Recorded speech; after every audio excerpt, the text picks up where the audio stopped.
Hello guys, welcome back to my channel. তো আজকের দিনটা আমি শুরু করলাম একটা ছোট্ট ব্লগ দিয়ে।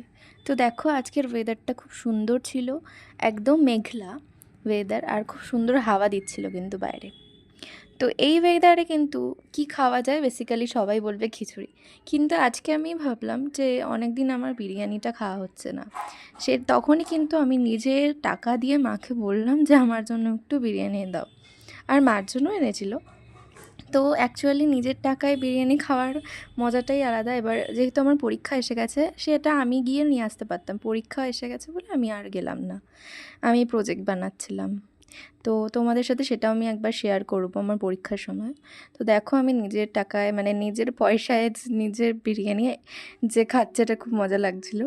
আর দেখো, এদিকে আমি একটু দই নিয়েছিলাম, রায়তা বানানোর সময় পাইনি। আর আমি যেহেতু চিকেন মাটন খাই না, সেই জন্য এগ বিরিয়ানি, মানে এগটা বাড়িতে ছিল আর আলু বিরিয়ানি এনেছিল।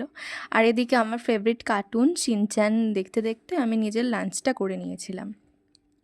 আর দেখো, লাইট না জ্বালালে এরকম অন্ধকার হয়ে থাকছিল ঘরটা, এত মেঘলা হয়ে গেছিলো। এদিকে দেখো, 3টে 3:30 বাজে। আর খাটের অবস্থা এই, কারণ আমি তোমাদেরকে বলেছিলাম যে আমাদের হট করে প্রজেক্ট ফেলে দিয়েছে, মানে ডেট ইন্টারনালের, তো আমাকে এগুলো রেডি করতে হচ্ছে। আর দেখো কীরকম ঘুটঘুটে অন্ধকার হয়ে গেছিলো সেই দিন, মেঘলা হয়ে এসেছিলো, আর কিছুক্ষণ পর থেকেই অবশ্য বৃষ্টি নেমে গেছিলো। Thanks for watching.